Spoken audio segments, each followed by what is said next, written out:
When the king faces an impossible medical crisis, even the divine physician admits defeat, but he reveals a shocking secret. There is one physician in the kingdom even greater than him. King's eyes go wide. A godlike healer who cures the plague, makes the crippled walk, and literally brings the dead back to life. Who is this legendary doctor? That's me, a genius modern-day surgeon who accidentally time-slipped into this era, armed with a magical, self-refilling modern medical bag. To know my full story, watch this complete Manhwa recap. My story starts with the day that makes you want to skip rounds, but instead, I am stuck at our hospital, the top medical center in Korea. Walking down the hallway, colleagues are greeting me left and right as Professor Beck. I give them my standard friendly nod. Just another busy morning? Or at least I hope so. Until I got summoned to the director's office. Sure, being a full medical professor in my early 30s with a well-built physique is great, but it also means people never leave me alone. In the elevator, a sudden dread hits me. Please don't tell me this is about another blind date. I catch my reflection. I am far too busy saving lives to play matching games. I walk into the office and there's the director, looking way too happy to see me. He starts off with his usual fake politeness, apologizing for interrupting my busy day. I tell him it's fine since my schedule is clear, though I instantly regret being honest. Suddenly, he starts rubbing his hands together like an anime villain. That hand gesture? Last time he did that, he forced me to go golfing with the board. This time, he is rubbing his hands twice as fast as he did back then. Means double trouble. A house call to the hospital chairman, who also happens to have a woman to introduce to me. A high-status house call and a blind date? Talk about a terrible combo. I need to get this over with as fast as possible. If it's the chairman,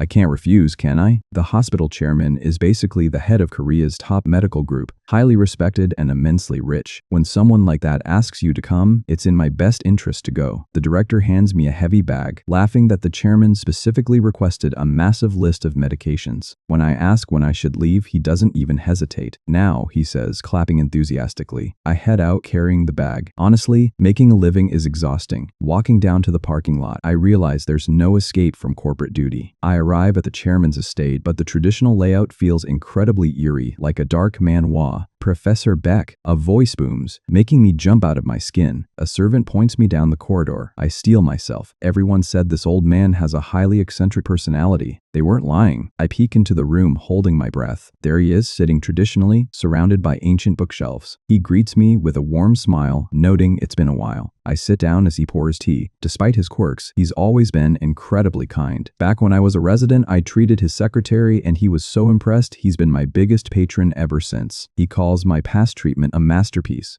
I just smile. When you are a genius, excellence is just standard. Then he rolls up his sleeve, asking me to check his blood pressure. It's normal. Why is he using a world-class surgeon as a basic blood pressure cuff? This guy's playing jacks with diamonds. He claims it's because of his active lifestyle, but I know the truth. The house call was just an excuse for the blind date. Before I can complain, he asks if I have any interest in antiques. He unrolls a spectacular ancient scroll. I tell him I don't know much about art, but as I look closer, I am completely drawn to the painting of a crowded traditional festival. The chairman watches me, his eyes gleaming. A strange sensation washes over me. I kneel down, completely hypnotized by the canvas. My hand reaches out to touch the paper. Does it feel familiar to you too? The chairman whispers. Suddenly, a blinding flash of light erupts from the scroll, pulling me straight inside. My mind goes completely blank as I am sucked into a vortex of swirling colors. I am falling through space and time, screaming into the void. I can hear a muffled voice shouting in the distance, but I can't make out the words. The sound gets louder, more desperate. My eyes snap open. A kid with long blue hair is leaning over me, threatening to punch me awake. I scramble back in pure panic. "Who are you? Where is this?" I yell. He just groans, complaining about lazy nobles. I look down. I'm wearing a white commoner's hanbok. Did he put this on me? Would you rather walk around naked? He asks. My modern medical bag is lying right next to me. At least my equipment made the trip. I grab my head. I was just with the chairman. If this is a dream, my brain's graphics card is doing some heavy lifting. Suddenly, the door flies open with a loud crash, and a bearded man storms in, screaming my name. I stare at him, completely flabbergasted. He looks exactly like Dad. I whisper, my voice trembling. The bearded man scowls, asking if I've completely lost my mind. I point at him.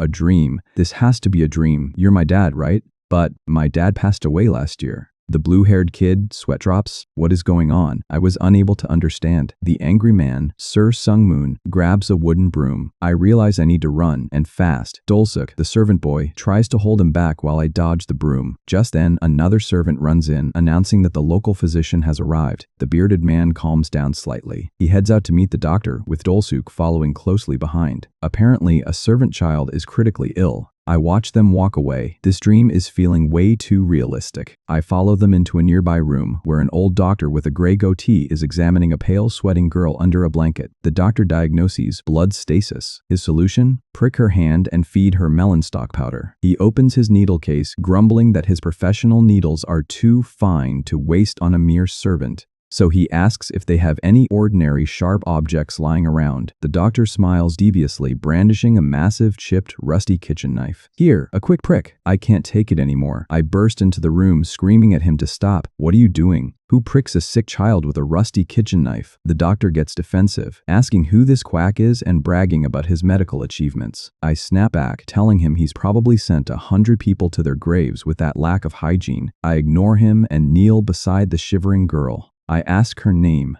Oksuk, she whispers weakly. I gently lift her blanket and tell her to bend her knees. Dolsuk looks at me like I've grown a second head. Sir Sungmoon demands to know what I am doing, but I ignore his yelling. Malpractice is malpractice, even in my dreams. The quack doctor sneers, waiting to watch me humiliate myself. I gently press down on her lower right abdomen. Oksuk winces in agony. Her stomach is hard and warm. Classic rebound tenderness. The pain is localized in the lower right quadrant. I check her pulse. It's racing. Dolsuk pleads with me to apologize and step aside, terrified of Sir Sungmoon's wrath. Apologize to that hack? No way. Dolsuk, go get my bag. Her pulse is 120. If we don't operate immediately, her appendix is going to rupture and she'll die of sepsis. I unzip the modern bag that the director gave me, revealing a stash of sterile tools and local anesthetics. Wait, why did the director pack a hammer and Viagra? Well, I'll ignore the blue pills for now and focus on the sterile scalpel. I draw the local anesthetic into a syringe.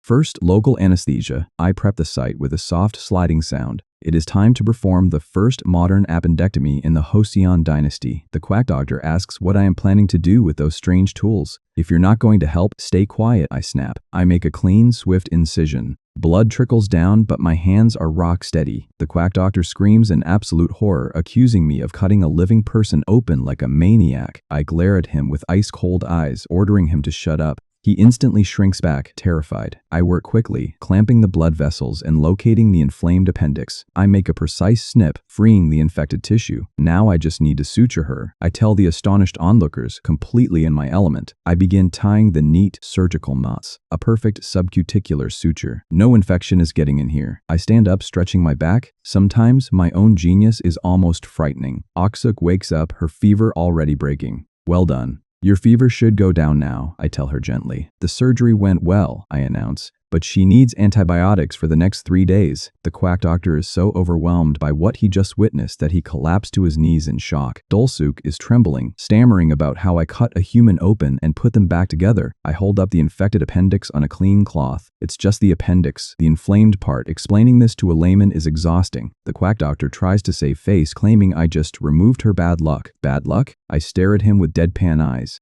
Sure, let's call modern pathology bad luck. Sir Sungmoon demands to know how I learned such advanced skills. Did you learn this from that Heyo-jun kid? I don't feel like explaining medical school to a Joseon nobleman. Sure, whatever. Dolsuk. I hand him some crushed pills. Mix these with water for Oksuk and give her the rest tomorrow morning. Dolsuk takes them, tears of gratitude streaming down his face as he thanks me. He bows deeply, completely devoted. I guess I have a loyal assistant now. He thanked me for saving his sister. I smile warmly, but my mind is already on business. I hold my hand out. Now about my consultation fee. Suddenly, Sir Sungmoon swings his wooden broom, hitting me square on the head. You greedy punk. Night falls over the peaceful courtyard, but my head is still throbbing. I lie on my back under the full moon, a bandage on my cheek. Surgery in the Joseon era. What a wild dream. Though, seeing my dad's face again, even if it was Sir Sungmoon, felt really nice. I close my eyes with a smile. If this is a dream, I wouldn't mind staying asleep a little longer. Morning comes, and the birds are chirping loudly. Dolsuk starts banging on my door, calling me to wash up. I sit up, rubbing my eyes. I look around. The traditional room, the hanbok, the wooden walls. All right, I've officially time-slipped into the Joseon dynasty. The only thing I managed to bring from the 21st century is this brown medical bag. Though possessing a rich nobleman's body is a decent consolation prize. Dolsuk runs in to tell me our little patient, Oksuk, is recovering nicely thanks to my antibiotics.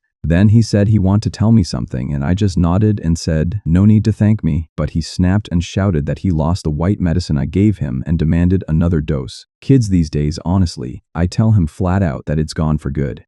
That stuff doesn't grow on Joseon trees, you know. Just to be sure, I open my bag to double-check my stock. Wait, what? The antibiotic bottle I definitely opened yesterday is completely full and sealed as if it's brand new. I rummage deeper, and even the sterile suture threads I used are back in their packaging. What is this? Some kind of daily server reset? I check on Oksuk again. She's resting peacefully under her blanket, breathing normally, and her fever is completely gone. I gently lift her blanket to inspect her stitches. They're still perfectly intact. So, the medicine we used is still in her body, but the bag's inventory just duplicated itself? Honestly, after time traveling, I shouldn't be surprised by a magic self-replenishing medical kit.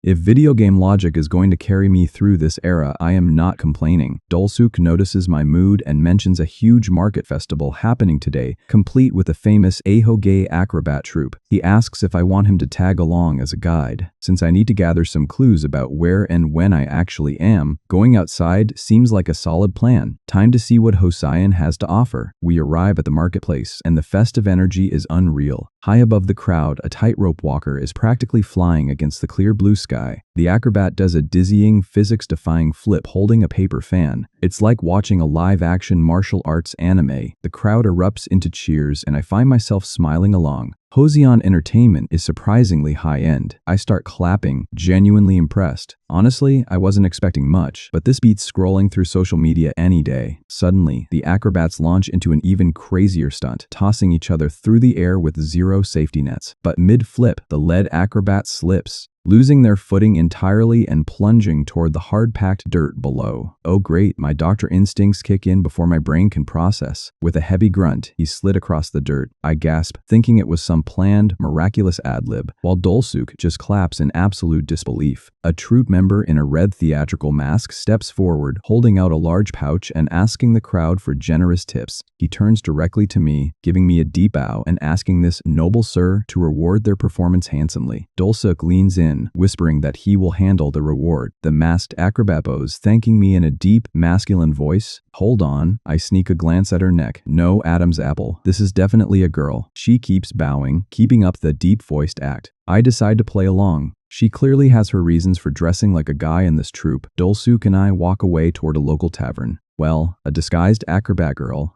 Joseon is getting more interesting by the minute. We sit down to grab some lunch, but my peaceful meal is short-lived. Just as I'm about to take a bite, a deafening squeal echoes through the tavern, making me nearly drop my spoon. I look up, bewildered, only to see a bunch of local girls staring at our table with massive hearts in their eyes. They're literally peeking over the wooden fence, whispering and blushing about how the young master is even more handsome than the rumors. I can't help but smirk. So, my ridiculously handsome face works its magic even in the 17th century? Good to know. But wait, are they looking at Dolsuk? He dramatically flicks his long blue hair. I stare at him blankly. He looks at me, completely embarrassed, and asks if I honestly thought those ladies were swooning over me. I give him my best deadpan look. He smirks, teasing me that while I'm decent looking, there's a certain decadent charm that only he possesses. He literally gets a hilarious rose-tinted shonen filter around him as he strikes a pose, and the girls outside actually scream in delight. I'm eating lunch with a professional poser. I glare at him. Even if my history knowledge is a bit rusty, I am pretty sure Joseon servants aren't supposed to be this cocky to their masters. Suddenly, a soup pot crashes to the dirt, and someone in the street screams for Sir Pinzu in pure panic. We rush outside to find a crowd gathering around a man who has suddenly collapsed face first onto the ground. Dolsuk recognizes him immediately as the leader of the acrobat troupe we just saw. He mentions they were scheduled to perform at the provincial governor's estate tomorrow, but looking at the guy, that gig is definitely cancelled. Dolsuk is mid-sentence when I bolt toward the body, leaving him talking to empty air. The tightrope acrobat girl is kneeling beside him, tears streaming down her face as she begs her father to wake up. She's hysterical, crying that he was perfectly fine just a second ago and now he's not breathing at all. I kneel down, pressing my fingers against his carotid artery.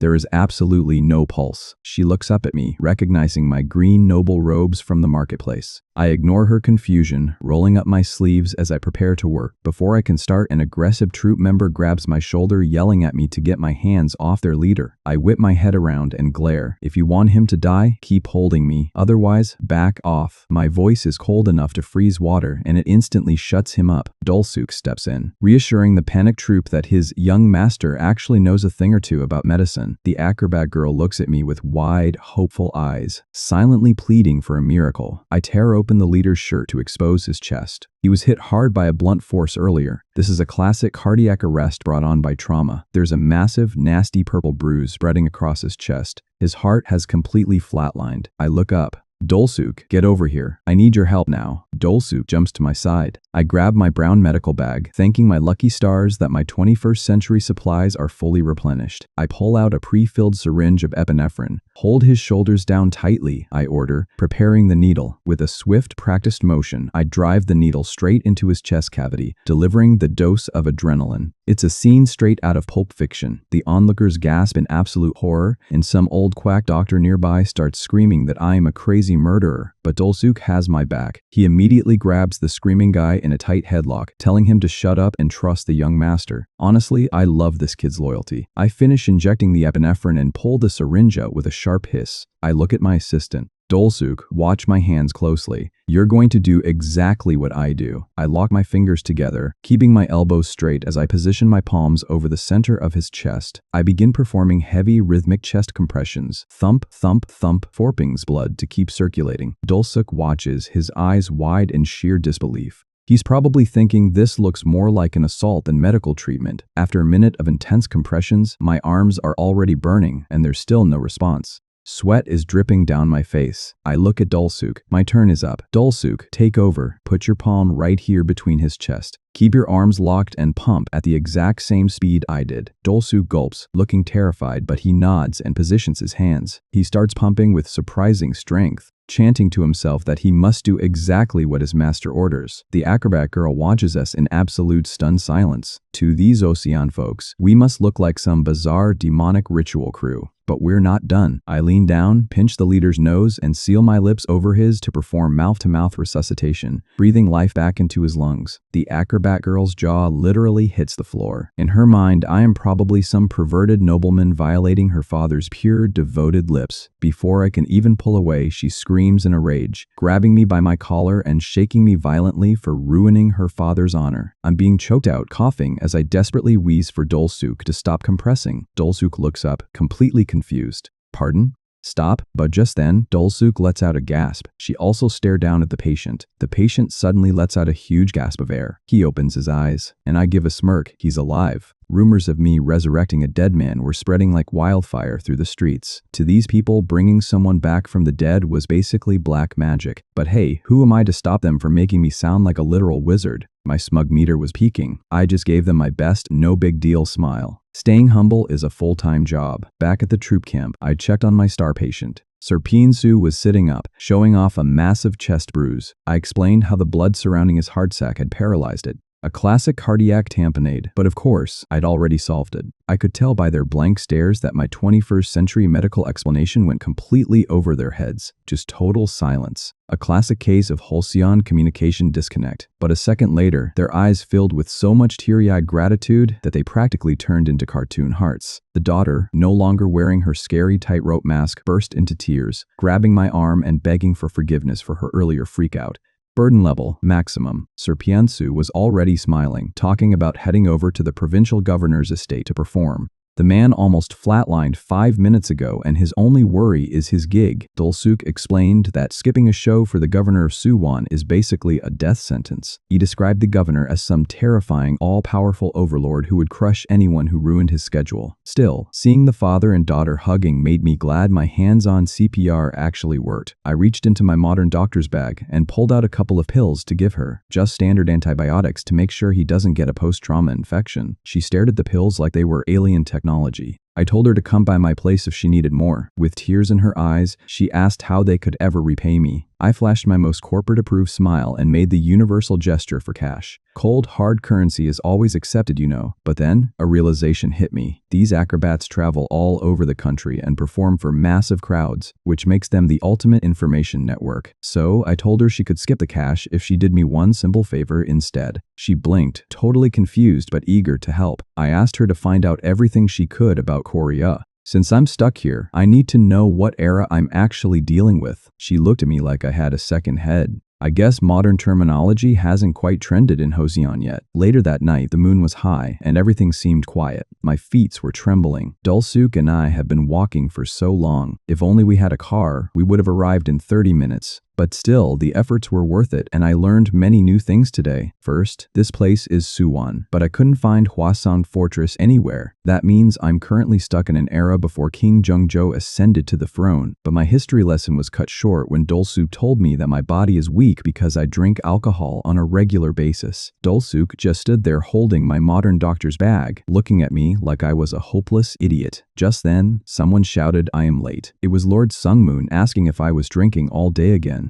Suddenly, he swung his wooden stick, yelling that I am giving him tension, so he is going to kill me to extend his own life. I scrambled backward in absolute terror. His physical strength was no joke. He was swinging that wooden sword like a Manhwa swordsman. Damn it, what should I do? He came at me again with a thunderous swing, shouting at the top of his lungs. I had to act fast. If I didn't stop him now, I was going to be the first time-traveling protagonist to die from domestic violence. I dropped to my knees, sliding across the dirt in a desperate, dramatic bow. He stopped to stick right above my head with a sharp whistle. He muttered that hitting the back of my head would hurt more, but I wheezed that no matter where he hit me, I'd probably die anyway. With my head pressed against the cold ground, I took a deep breath. "Father, I plan to dedicate my life to serious medical studies from now on." That instantly froze him in place. Before he could call my bluff, Dolsuk chimed in, telling him that it was actually true. Dolsuk peeked over the wall, dramatically announcing that I had literally brought a dead man back to life today. Lord Sungmoon's eyes went wide, his grip on the stick loosening in utter shock. "This boy is really awesome. Praise me more, buddy." He nodded solemnly, swearing to the Lord that my medical interest was genuine. And then came the ultimate truth bomb. The young master hasn't had a single drop of alcohol today. I stood there sweating under my noble hat, wondering why they were treating my sobriety like a national miracle. Lord Sunmoon stared at me, his face a mix of complete disbelief and rising emotion. His eyes actually started welling up with tears as he looked at me. He let out a dramatic, sobbing gasp, breaking down completely. Then he quickly turned his back, trying to play it cool as he muttered that it was late and I should go get rest. He shuffled away, leaving me standing in the courtyard completely flabbergasted. Is the sun going to rise in the west tomorrow? I didn't expect that he would cry. I watched his door close, realizing he was just terrible at expressing his feelings, just like my real father. Dolsuk approached me, looking incredibly worried and asking if I was actually serious about the medical study thing. He warned me that people's lives were at stake and that medicine isn't a joke. I gave him a flat look. Please, I've successfully treated thousands of patients in my life. I know what I'm doing. I looked up at the shooting stars. If I'm going to survive in this Joseon era, I can't keep living like a useless idiot. I asked Dolsuk if the acrobat performers were going to the provincial governor's estate. When he said yes, I decided I was going too. He looked highly suspicious, asking why I had a sudden change of heart about leaving the house. I gave him my most devious, smug grin. Why else? It's time to go show off my life-saving skills and build some serious reputation. The next day at the governor's estate, the acrobat troupe was putting on an incredible tightrope performance. The crowd was buzzing with gossip, talking about how some mysterious nobleman saved the troop leader's life yesterday. I walked right past the whispering nobleman, letting the hype build up naturally. I popped into their view with a sparkly, smug grin, proudly pointing at myself. They gasped, whispering in shock and asking if it was actually possible to bring a dead man back to life. I slid right in next to a nobleman who was busy stuffing his face, making him spit his food out in pure shock. Dolsuk stood behind me, trying to act professional but clearly embarrassed by my flashy entrance. I told everyone one by one that it was me who saved that person's life. He quickly apologized to the noblemans while I kept up my proud, gleaming smile. I flashed a thumbs up. Hey, if I want to establish a modern clinic in this era, marketing and building trust is everything. Well, patients would be better treated by me, who has centuries of knowledge, than by the quack here. Someone rushed over to tell me that the provincial governor wanted to see me. My smug grin widened. Oh ho, looks like my genius marketing plan is working already. I was escorted inside and knelt before the governor, who was sitting regally in his luxurious red official robes. I kept my face serious, sizing him up. This was the supreme authority of Suwon, the provincial governor. The sense of oppression he's giving off is no joke. He stared down at me and asked if I was indeed Kong Baek. I introduced myself formally as Kong Hyuk of the Suwon Baek family. He commented that the rumors of me being an idiot must have been a hoax, especially after hearing how I resurrected a dead man. I kept my cool, waiting for his next move. Suddenly, he leaned forward, his face dead serious, and asked if I could bring other things back to life too. I blinked, sweating. Other things? What other things could a provincial governor possibly need resurrected? But a chance to score massive points with a top os was too good to pass up. I told him that if he described the condition, I'd save it. He leaned in close, whispering his desperate secret. His man's pride had completely withered away. My brain flatlined. Wait, what? He broke down in tears, sorrowfully declaring that his manhood was dead and could never be resurrected. I stood there, completely deadpan. I'm a genius surgeon, and my first major Hosan case is traditional urology. I remembered when I was rummaging through my modern doctor's bag. I spotted a bottle of Viagra. A slow, incredibly devious grin spread across my face. Modern science wins again. I flashed a confident thumbs up. Don't worry, Governor. I will absolutely save your pride. Sunrise in Hoseon. And right on cue, the local roosters start their morning concert. Suddenly, a loud shouting shatters my peaceful sleep, calling my name from the courtyard. I drag myself out of bed, yawning and rubbing my eyes, wondering who has zero respect for my sleep schedule. It's the provincial governor himself, running toward me with a wildly ecstatic look on his face. He screams that his long-lost manhood has officially returned to life. Well, the Viagra worked. You're welcome, Governor. I flash a professional, totally calculated smile. Ah, so you had a good time last night, Governor? The man literally throws his arms around me, weeping tears of absolute joy. Just then, Dolsuk walks in, freezes, and drops his bowl of fruit as he takes in this very intimate noble-on-noble hug. He starts screaming in a panic, completely misunderstanding the situation. I yell at him to shut his mouth. With that hilarious awkwardness out of the way, the governor grabs my hands. He asks how he can possibly repay me, saying he'll grant me absolutely any wish I have. Any wish, you say? My mind immediately starts spinning with glorious capitalistic possibilities. Anything at all, Governor? I ask, just to make sure he's not going to back out of this. A very devious, 21st century smile creeps onto my face. It's time to secure some prime Hoseon real estate. And just like that, I secured a massive, fully furnished building right in the heart of Suwon. Who needs years of medical bureaucracy when you can trade a few blue pills for a complete hospital? But the hospital was just the beginning. The real challenge is finding a staff to run it. The news spreads like wildfire. Before we even open the gates, a massive crowd of patients is already waiting outside. Everyone is shouting and shoving, desperate to be treated first.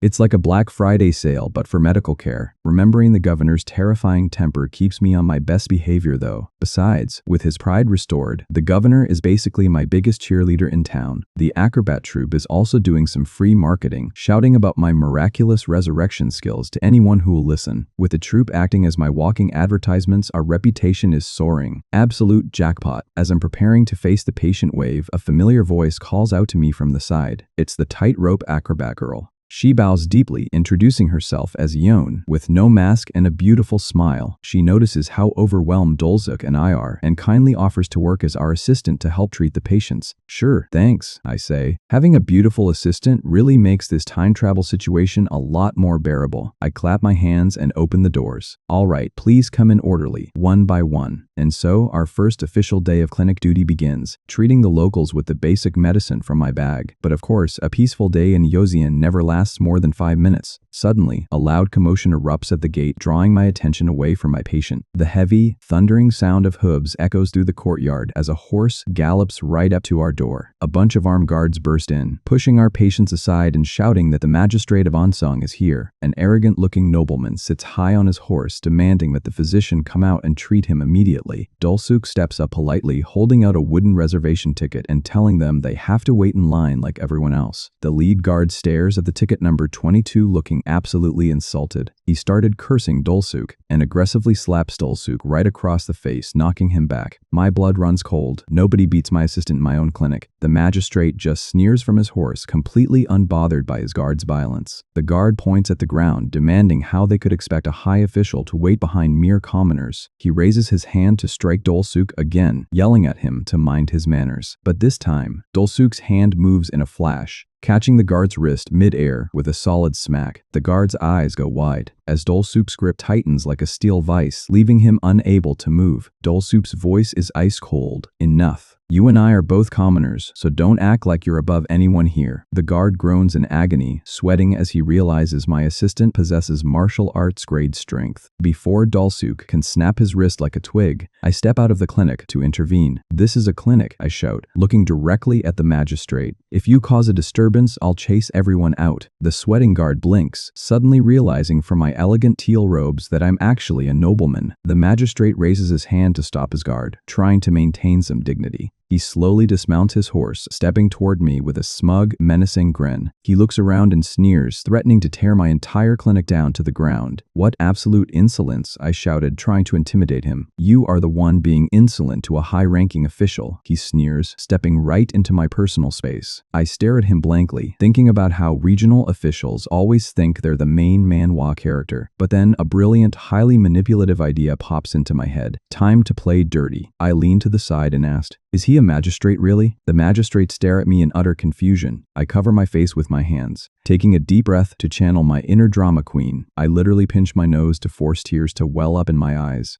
The performance of a lifetime begins now. I start rolling on the ground, flailing my legs and crying hysterically like a spoiled toddler. Help! The magistrate of Ansong is beating doctors and destroying the provincial governor's clinic. I wail at the top of my lungs. Since when does a mere magistrate get to bully the governor's personal physician? This is so scary. He panics, sweating bullets as he realizes I'm shouting about the governor's clinic. Wait, this is the governor's house? Right on cue, a booming voice echoes from the gate. What on earth is all this commotion in my yard? It's the provincial governor himself, radiating a terrifying dark aura of pure, unadulterated fury. The magistrate's face turns completely white. He looks like he just saw a ghost, stuttering in absolute terror. Back in my modern ER days, we had plenty of arrogant, rich bastards who thought rules didn't apply to them. They would throw massive tantrums, completely ignoring the long line of sick patients waiting in pain. So I didn't buy a house, but instead rented a house from the provincial governor for moments just like this. In Joseon, hierarchy is absolute. The magistrate drops to his knees, desperately trying to stammer an explanation. The governor looms over him, his dark eyes burning.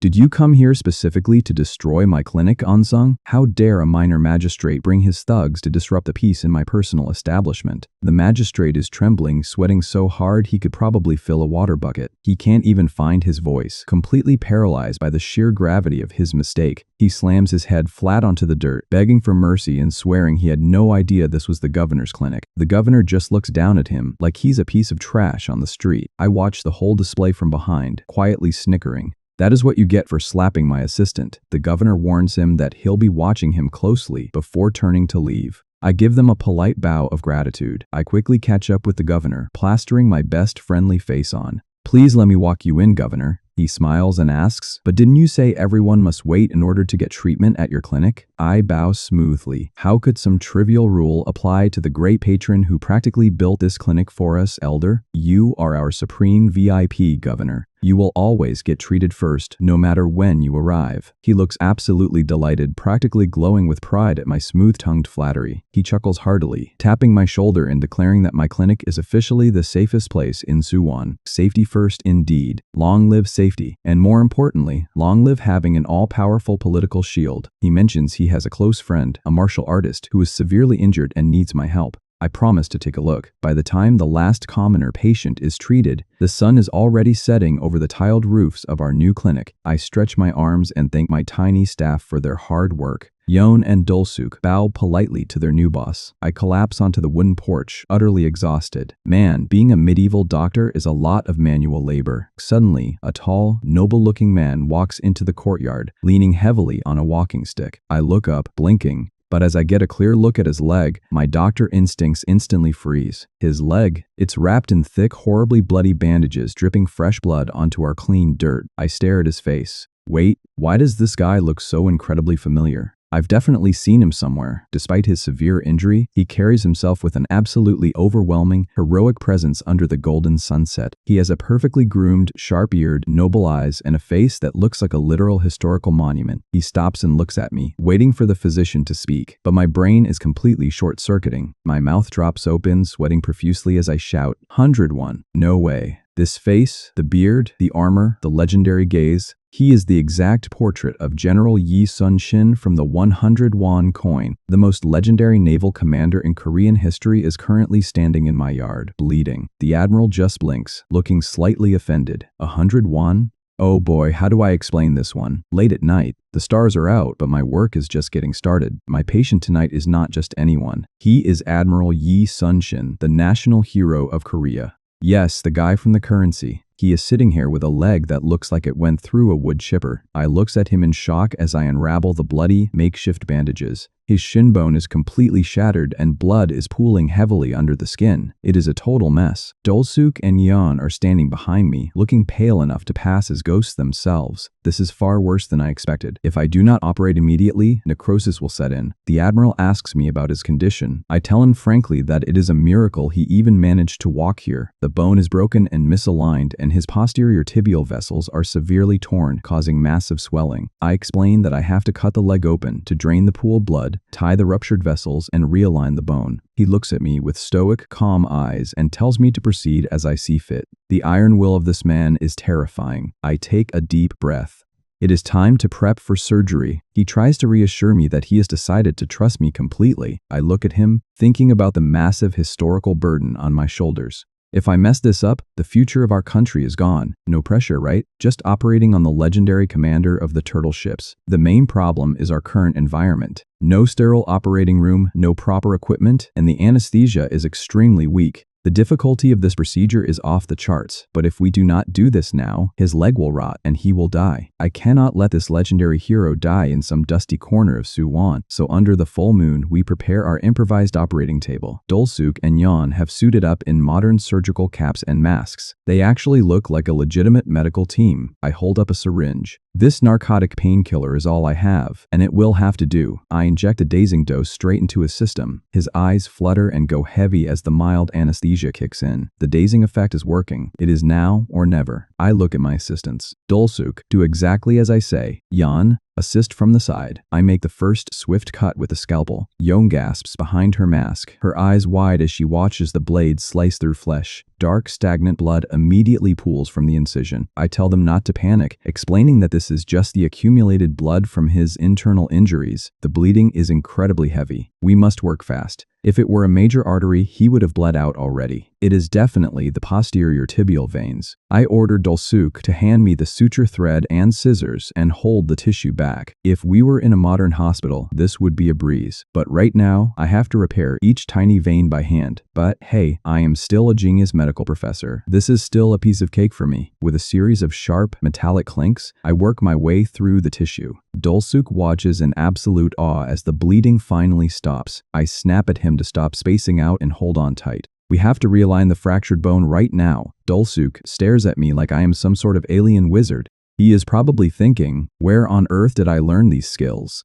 Let us keep that a 21st century secret. I carefully shift his leg, ensuring the alignment is perfectly straight. The admiral is sweating profusely, clenching his fists in silent agony. Perfect. The bone is back in position. Now I will use the steel plate. Dolsuk blinks, staring at the metallic plate in utter confusion. I tell him it is for fixing the broken bone. Honestly, I have no idea why this was in my clinic visitation bag. But I am not questioning magic. It does not matter anyway. The only thing that matters is saving Sun Shin-hyung. Dolsuk, hold on tight. We are almost there. With a harsh grinding sound, I manually drilled the steel plate directly into his bone. I was breathing heavily, sweat dripping down my face as my muscles ache from the manual labor. Man, this bone is incredibly hard. Modern orthopedic power tools would be really nice right now. Suddenly, his leg shudders under my hands. I almost forgot. The anesthesia is weak. He has not made a single sound this entire time, so I assumed he was out. He is actually enduring flesh-cutting and bone-gnawing pain in pure stoic silence.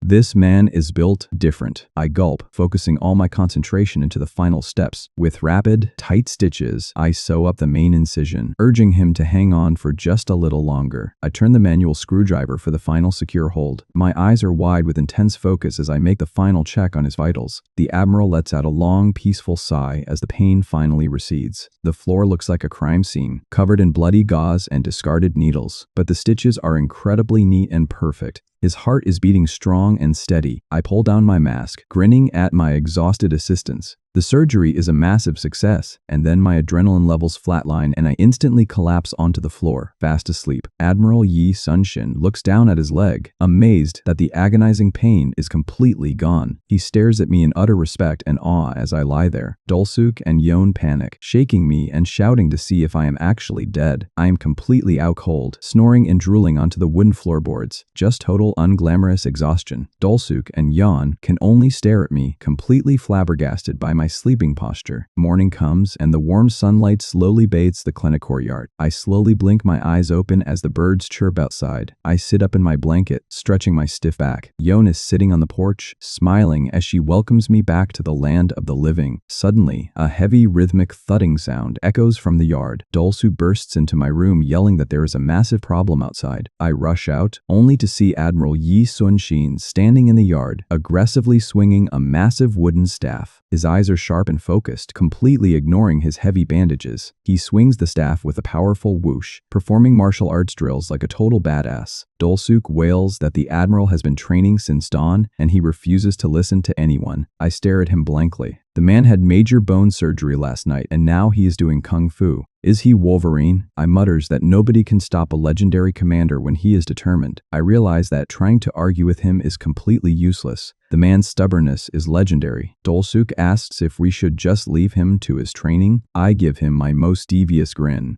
Rather than changing his mind, we just need to change the situation. I have a plan. I head straight into the kitchen, prepping raw chicken with absolute aggressive focus. With a satisfying sizzle, I fry up a fresh batch of modern golden crispy chicken. I bring the steaming plate out. The Admiral stops his training, sniffing the air in complete bewilderment. I offer him a glowing, crispy drumstick. Behold, the ultimate 21st century culinary weapon, fried chicken. He takes a tentative bite, his teeth sinking into the crispy skin with a loud crunch. His eyes instantly widen, in sheer unadulterated shock. Tears of pure joy stream down his face as he weeps at the beautiful taste. I clasp his hands and explain, this heavenly food is packed with essential protein. I put on my best salesman smile, telling him this magical food contains immense power to make his body stronger, but I lean in close, whispering the ultimate catch. He can only gain this power if he rests and moves exactly as I prescribe. He listens intently, looking completely serious as he nods. I take a huge, satisfying bite of my own piece, smirking.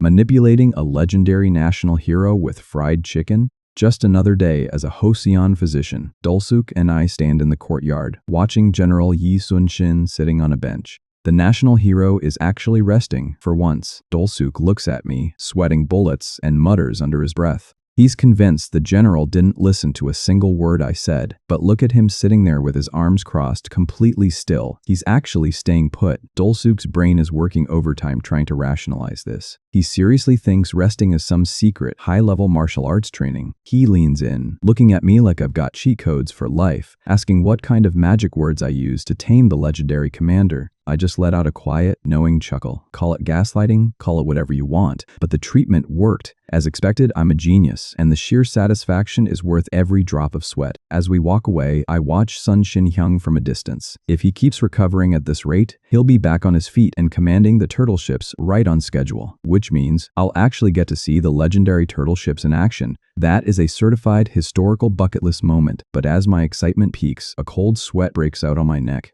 Wait, if Sun Shin-hyung is heading to war, that means the Imjin War is right around the corner. The burning ships, the endless battles. This isn't a history book anymore. It's real. I stare at the peaceful courtyard roof, my throat tight. I don't even know if or when I'll ever go back to my own time, and getting caught in a medieval war is definitely not in my contract. I need to prepare. Rushing out, I spot Yeon drawing water from the well and call her name. I catch my breath, trying to play it cool while scratching the back of my neck. So, did you find out what I asked you before? Yeon sighs, looking completely clueless. Nobody in the entire dynasty has ever heard of a place called South Korea. My heart drops. If I'm stuck here forever, a war means I could actually die in Hosan instead of living the comfortable life of a rich young master. I stare blankly, the gravity of the situation hitting me like a truck. I have to prepare something, anything, before the storm breaks. Yi Sun-shin is still young, so I've got a small head start. If I begin setting things up now, I might just tip the scales in our favor. I look at Dolsuk and yawn, my face dead serious. I can't do this alone. I need to build a medical army. Suddenly, my thoughts are cut short. I look down at my Hoseon guardian, Lord Sungmoon, who has arrived with some grumpy-looking elderly guest. My guardian glares at my pale, sweating face and asks, "Why do you look like you've seen a ghost?" How to tell him that my father in South Korea passed away, so he do seem like a ghost to me. The elderly guest tries to wave it off, telling Lord Sungmoon he is fine.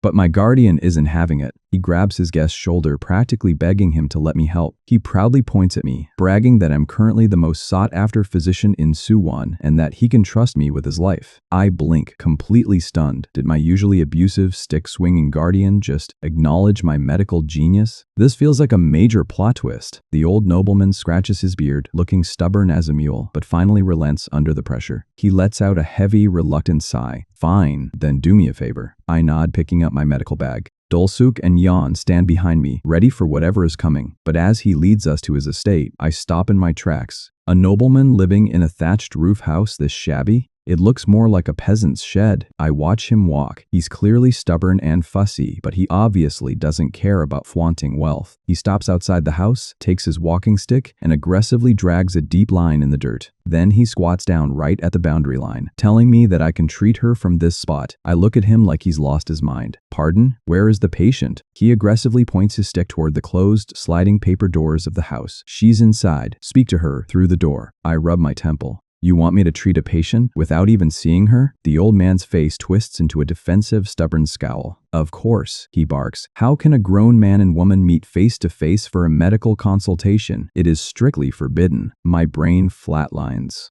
My God, I've officially run into a pure-blooded, gold medal-winning Hoseon boomer. This is ridiculous. How am I supposed to diagnose someone behind a wooden wall? But since he's my guardian's guest, I can't just walk away. I step up to the door. A soft sliding sound echoes as I prepare to listen, but a wave of foul, rotting odor hits my nose. Dolsuk immediately recoils, covering his face. A dark, heavy aura seems to be seeping through the cracks of the door. This is definitely not some minor fever. The smell of decay is unmistakable. "Hey," the old man barks, watching me suspiciously. My teeth clench. This guy's stubbornness is literally putting his daughter's life at risk. I'm half tempted to just shove him out of the way. No, calm down. If I cause a scene with Lord Sungmoon's guest, I'll never hear the end of it. I have to play this smart. I take a deep breath and speak through the door. "I am a physician. May I ask you a few questions about your condition?" After a long pause, a delicate, weak voice filters through the paper screen. "Yes, go ahead. When did you first fall ill, and where does it hurt the most right now?" I ask, already matching her dry mouth and high fever in my head. "It started about 10 days ago," she whispers, her voice exhausted. "My right leg, it hurts terribly. 10 days? In this era, with zero sanitation?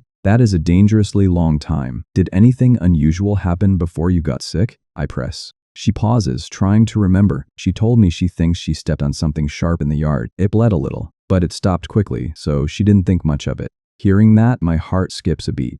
Oh no, stepping on a rusty object. 10 days of fever? A foul, rotting smell. It's either tetanus or advanced cellulitis. Either way, she needs immediate surgery to drain the infection before she goes septic. But I have to play it cool. I turn to her father. "It can be cured easily within a few days. Is that really true?" the old man asks, his stern face melting into sudden hope. "Yes," I smile. "It's nothing to worry about." I hand him some basic anti-inflammatory pills. "She'll feel much better after taking these." He grabs my hands, tears welling in his eyes. You're amazing, just like the rumors say. I flash my most comforting, reassuring smile. It's my duty as your host. Please, take care of her. I'll see you next time. I turn and walk away, Lord Stickpointer watching me with a look of pure relief. Just look at him smiling. He actually starts crying tears of joy. I almost feel bad for tricking him, but desperate times call for desperate measures. The moment we're out of earshot, Yan and Dolsuk corner me. Young master, is that really true? I asked. What do you mean? Dolsuk looks at me like I've lost my mind. You diagnosed and treated her without even looking at her leg. It smelled like literal rot. Yan looks terrified. Do you really think some pills can cure whatever is happening in there? I stop and look at them, my face dead serious. Of course not. She has a severe infection. She needs immediate surgery or she'll die. Dolsu gasps. Then why did you lie? I smirk deviously. I just calmed them down to get us out of there, because we're sneaking back in to perform the surgery secretly tonight. Night falls and the moon casts a silver glow over the quiet thatched roofs of Suwon. I hide behind the stone wall, keeping a sharp eye on the courtyard. Dolsuk, Yan, and I sneak through the dark yard like a stealth crew in an action movie. We crouch outside her room, the full moon shining brightly above us. I gently slide the paper screen door open a crack to peek inside. Perfect. All the lights are out and the old man is sound asleep. Dolsuk is practically shaking, pulling my collar. Young master, let's just go back. If we get caught in a noblewoman's bedroom, they'll literally execute us. I glare at him. The patient is rotting from the inside out. You smelled it. Besides, I smirk. That's not our only hurdle. Dolsuk blinks. What? Dolsuk whispers. Even if we sneak in, she's a highborn lady. The moment a male doctor tries to touch her leg, she'll scream and refuse treatment. I point at Yan with a smug grin. Geez, I knew that would happen. That's exactly why I brought Yan. Yan's eyes go wide. Pardon? I look at her. For this surgery, I'll just be guiding from the side. Yan, you'll be the one holding the scalpel.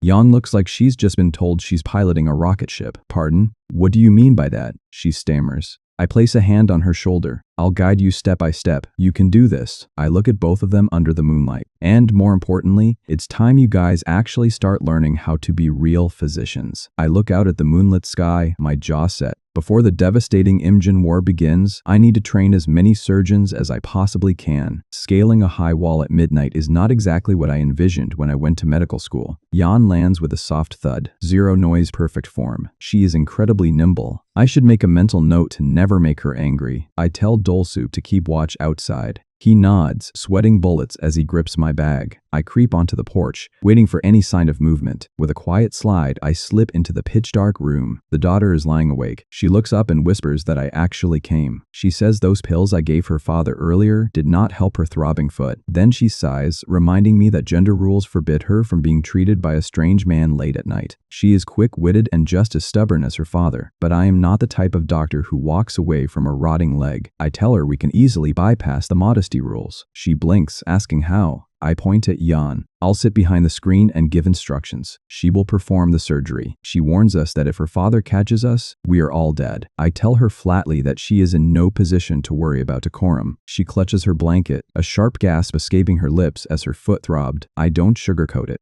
If we do not drain that infection, you will lose your entire foot. Amputation is a scary word in any century. She looks down, her eyes full of fear, but she finally nods. First hurdle cleared. We set up the candle and I sit behind the paper screen to guide Yan step by step. Yan lifts the cover and gasps. The leg is severely swollen and red. I tell her to grab the mosquito forceps and tweezers. She just stares at me. She asks what a mosquito has to do with surgery. Right, modern medical jargon is useless here. I tell her to grab the small tongs and scissors, but when I tell her to pierce the wound, she freezes, muttering that it seems cruel. I hold back my sigh. I need to teach her how to think like a physician, not just cut flesh. She grips the instruments, her hands trembling. I keep my voice calm and steady so she can find her focus. I explain that her foot is ballooning because there is an infection raging inside, and the only way to cure it is to cut it open and extract whatever is trapped inside. She must make a clean incision to let the pus drain and find the root cause. She looks at the blade, then at me. I tell her to trust me and just do it. She takes a deep, ragged breath, her eyes turning sharp as she steels her resolve. She hovers the blade over the patient's foot, gulping. With a steady hand, she cuts.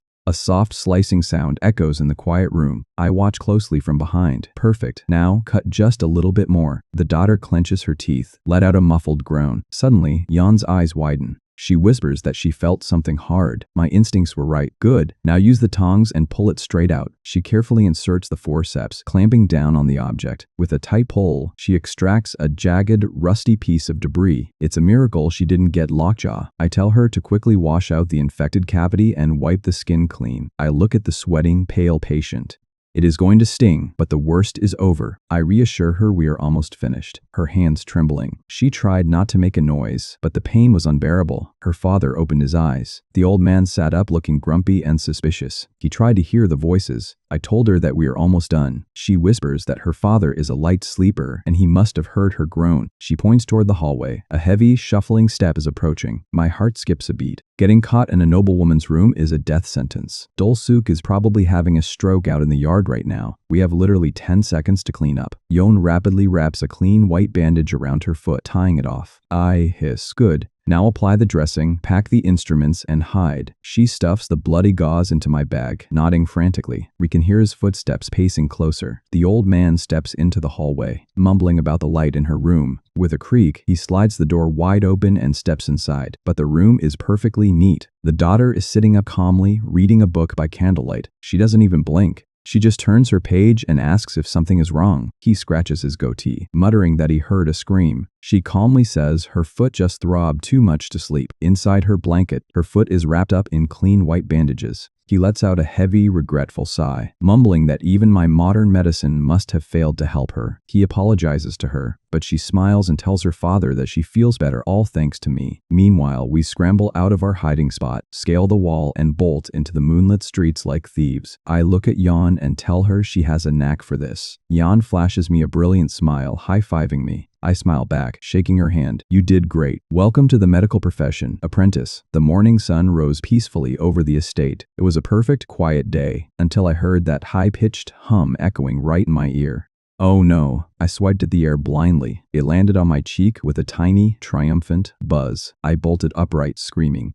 If I die of malaria in the Hosein era before the war even starts, my time-traveling run is officially a joke. I tried to crush it, but you can understand what happened. I tried to catch it again and again. My face is throbbing and swelling up like a balloon. Yan burst into the room, looking alarmed. I didn't waste time begging her to tell me if she possessed any elite mosquito-catching skills. The mosquito just sits on my cheek, her eyes sparkling with intense focus. I am having a bad feeling about this. She told me to hold completely still, looking at me like an anime protagonist preparing a finishing blow. Before I could even blink, her hand came flying. It felt like taking a Saitama punch directly to the jaw. My soul practically left my body for a second as the dust settled. A few hours later, Dolsuk shuffled into the yard, clearing his throat to announce it was time to visit Elder Chang Quan. He stopped mid-sentence, his jaw dropping as he stared at my face. I glared at him with my lopsided, hilariously swollen red cheek, grumbling that a bug had successfully assassinated my good looks. We walked over to the elder's house. I was hoping his daughter, Yeoju, was recovering well from her infection. I adjusted my nobleman's hat, trying to angle the swelling away from view as we entered the gate. But the moment he saw me, the elder let out a booming, happy laugh, calling me his absolute savior and benefactor. He lunged forward and grabbed my hands in a bone-crushing, emotional grip that nearly made me wince. I stood there awkwardly, trying to maintain my noble intellectual composure. He choked up, thanking me over and over because his daughter was finally walking and feeling fantastic. I managed a polite smile, assuring him it was nothing. Behind that stubborn boomer exterior, the old man really loved his daughter. He wiped his eyes, declaring he would never forget this favor and promising to contact me as soon as he returned. He packed a bundle on his back, waving cheerfully as he departed, leaving Yeoju in our professional care. I whispered, asking where on earth the old man was headed in such a rush. Dolsuk told me he is off to a Confucian school for a few months. Talk about a complete turnaround from a guy who wouldn't let me within 10 feet of his gate. Just then, a soft, polite voice called out from behind me, asking if we had arrived. I turned to find Yeoju standing there, holding a roll of papers. She looked radiant, healthy, and completely cured. She offered a deep, traditional bow, introducing herself formally. I greeted her warmly, asking how her foot was holding up. She smiled, thanking me for saving her life. She stepped closer, hesitantly handing me the thick roll of papers and asking if I could take a look. I unrolled the first sheet and my brain instantly short-circuited. My eyes went wide in sheer, unadulterated shock. She explained, blushing slightly, that she had drawn detailed pictures of the tools and everything that happened during her late-night treatment. I stared down at the paper, It wasn't just a sketch, it was a highly accurate, beautifully shaded anatomical illustration of the surgical forceps and her foot. Yan gasped in absolute wonder. The details were so perfect they looked like they were printed on a modern press. I started trembling. Yan looked at me, sweating and asking if I was having some kind of medical episode. A wild, ecstatic grin slowly spread across my face. This was it. I raised my voice in pure, hysterical joy. This is a complete textbook. This was the missing puzzle piece of my entire plan. I turned to her, my eyes burning with the passion of a tech CEO recruiting a new co-founder. Yoju, I leaned in, practically vibrating with excitement. How would you like to work with me as my official medical illustrator? And just like that, the Suwon Clinic's textbook department was officially born. Within days, we had Yeoju set up with her brushes and ink in our study, dressed in a scholar's robes.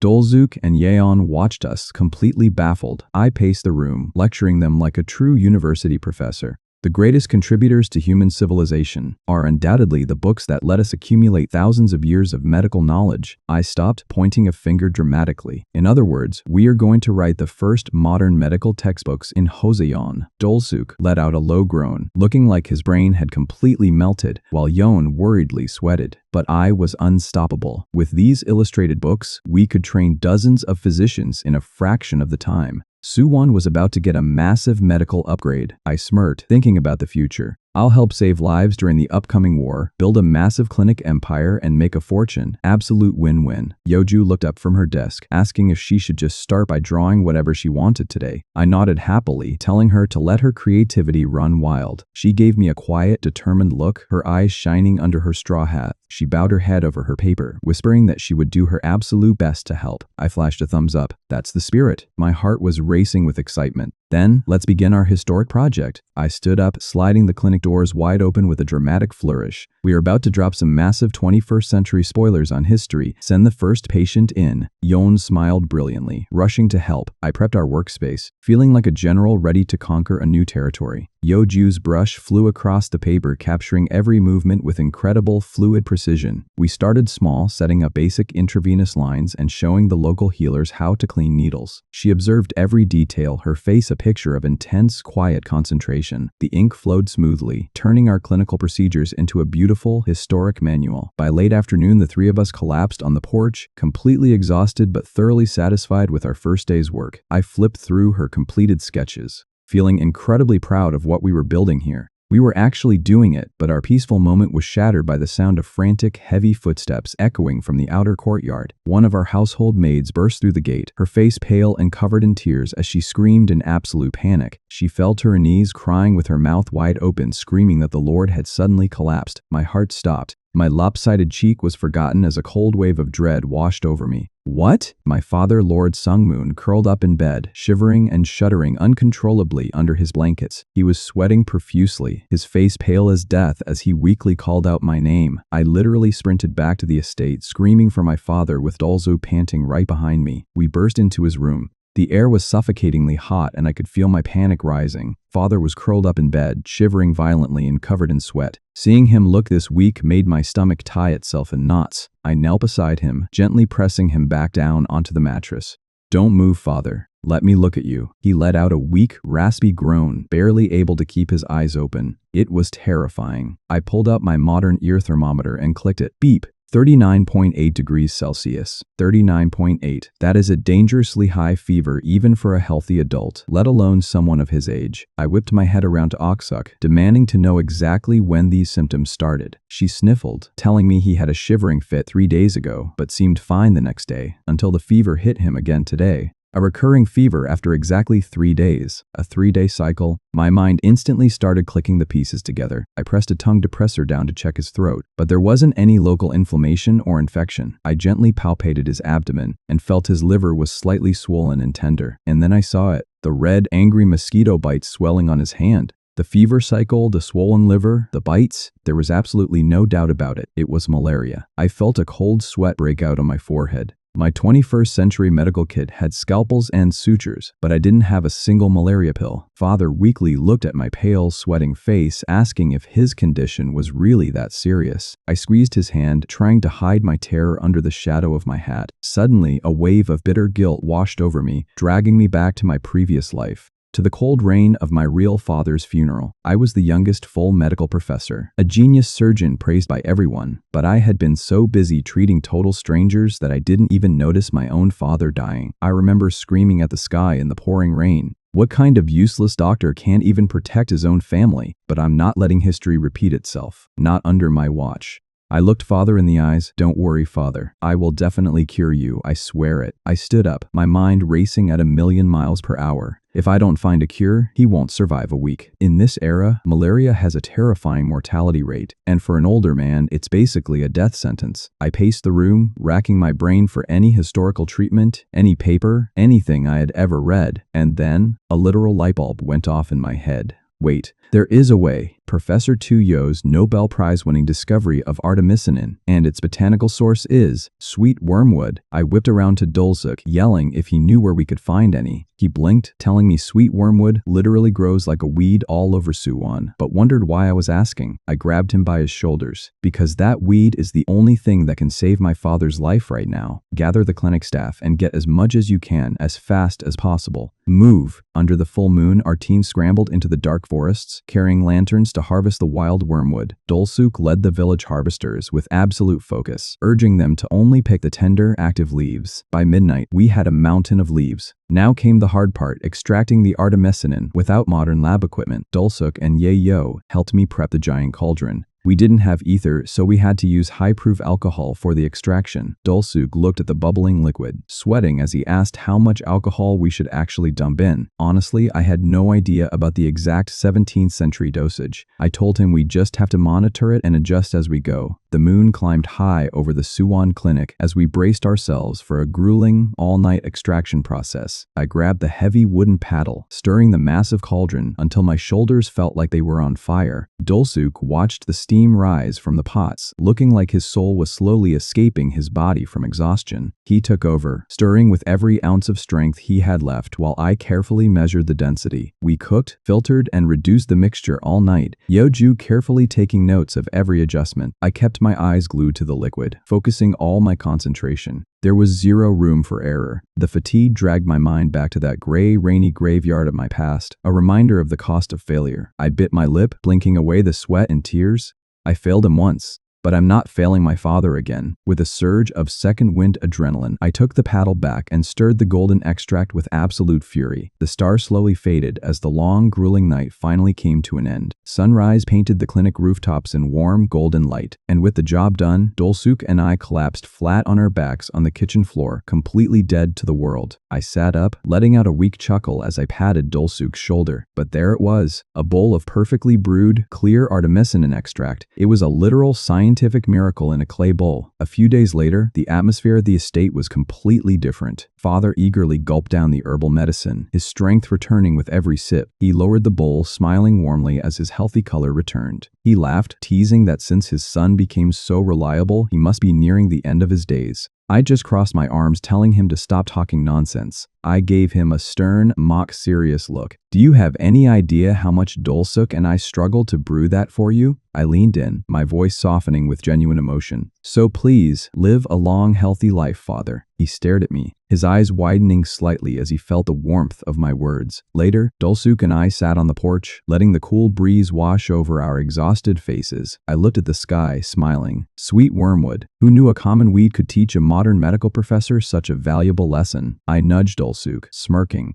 Dulsuk, do you know who the absolute best doctor in Halcyon is besides me, of course? I need a real teacher if I want to master traditional medicine. It's time to seek out a legend. We travel to a bustling, larger village nestled at the foot of the mountains. At a local clinic, a messenger knelt before a distinguished physician, reporting that the next patient is ready. On the mat, a shirtless patient lay flat, covered in a ridiculous forest of acupuncture needles like a human pin cushion. The legendary physician, Hyo-jun, looked up with sharp, brilliant eyes and calmly ordered, "Let them in." Night in Suwon is quiet, but my mind is racing. There is too much on my plate. Just then, I hear a soft scuff of a boot in the yard. I look up to see Sunshin Ha-young walking without a limp. The man is healing like Wolverine. He hesitates for a second, holding my gaze, and quietly drops the bomb that it is time for him to leave. I knew he couldn't stay here forever, but still, a sudden wave of heaviness hits me. Knowing the hardships he is about to face in the coming war makes my stomach drop. If I had known, I would have fried him another bucket of chicken, or at least talked with him more. Hanging out with a historical legend is not a daily occurrence. I must look like a kicked puppy, because his stern face softens into a warm paternal smile. He asks if I'm really that sad, saying it feels like we've known each other for lifetimes. Well, in my head, we have. I quickly apologize for being overly dramatic, but he just waves it off. He looks at me with intense, quiet gratitude. He admits that when his leg was shattered, he honestly thought his warrior days were over, but our late-night surgery and modern skills saved him.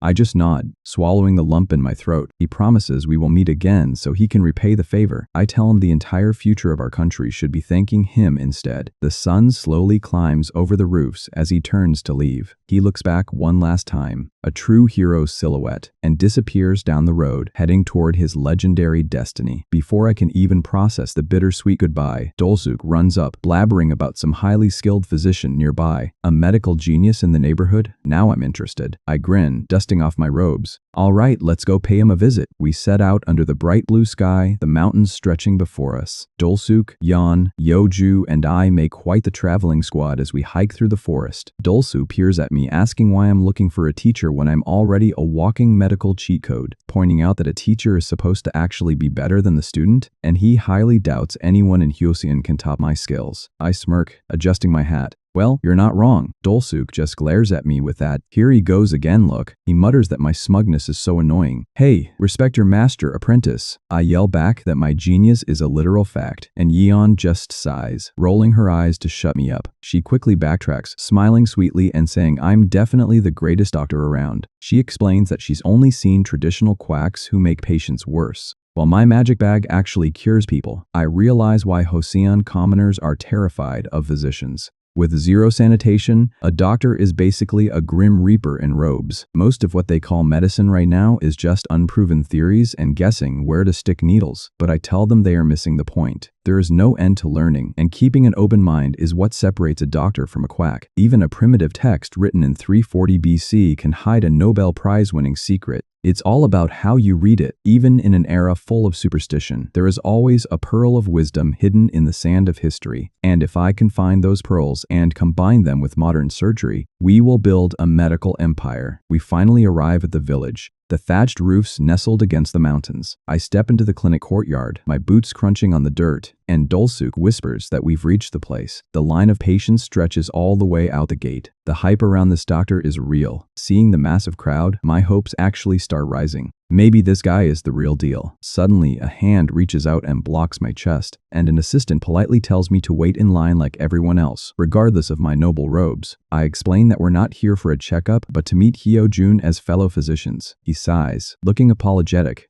That's going to be even harder. He tells me Hyo-jun's dedication to his patients is so intense that he refuses to meet anyone else while working. He bows, asking us to come back in the evening after the clinic is closed. A doctor who prioritizes patients over noble visitors? With that kind of ethics and reputation, it has to be him, the legendary Hyo-jun. But my fanboy moment is shattered by a panicked scream from the courtyard gate. My doctor instincts trigger and my body moves before my brain can even process it. A hysterical man sprints in, screaming for a physician, carrying a young boy with blood pouring from a nasty head wound. He is totally limp. I push through the crowd, sliding right in. I'm a doctor. What happened to him? The brother panics, crying that the boy fell from a high tree and went completely unresponsive. I bark at Dolsuk to check his pulse immediately. I lean down, gently peeling back his eyelid. He is in a deep coma. There is a laceration on his forehead, but the skull does not feel fractured. I click on my pen light. His pupils react to the light, but there is a distinct rough texture on his eyes. No skull fracture, but comatose with specific pupil reactivity. The diagnosis clicks in my head. It is an acute, traumatic brain hemorrhage.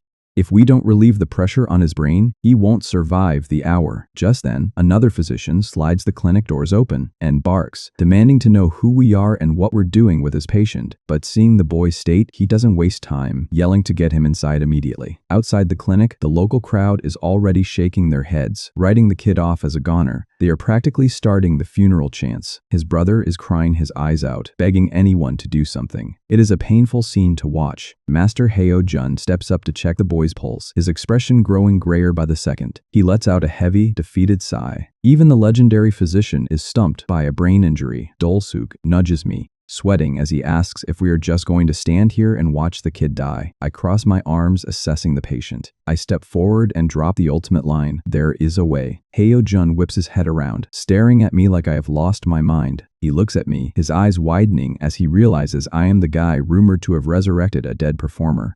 But he is still highly skeptical of my claim. I explain that blood is pooling rapidly inside his skull, pressing against his brain like a ticking time bomb. I point to his head, telling him we need to drill a hole right through his skull to relieve the pressure and stop the bleeding. Hyo-jun does not even hesitate, shouting for us to treat him at once. He has got that true doctor's intensity. I warn him that this is not some simple checkup. We have zero general anesthesia, and the infection risk in this dusty clinic is off the charts. One wrong move, 1 millimeter too deep, and it is instant game over for the kid. But Hyo-jun shuts down the panic. He literally roars at me, demanding to know how a real physician can just give up on a life without even trying. I stare at him, feeling a sudden wave of respect. He is sweating, his eyes burning with pure dedication. Yeah, I can work with this guy. Seriously, Hosan is full of romantic, idealistic doctors, isn't it? I clap my hands, shattering the heavy silence. All right, let's prep for surgery. My first order is to shave the kid's head completely. Shaving a head in Hosan is a huge taboo, but brain surgery is no time for a haircut fashion show. We suit up in our blue surgical caps and face masks. Dol-suk, Hyo-jun, and Yan are on standby, and Yeoju is ready with her record-keeping brush. I take a deep breath, focusing my mind as the 21st century surgeon takes over. I hold up the scalpel, making the first precise incision through his scalp. I inject a vasoconstrictor to keep the bleeding under control. We need this field as clean as possible. I cut deeper, exposing the white bone underneath.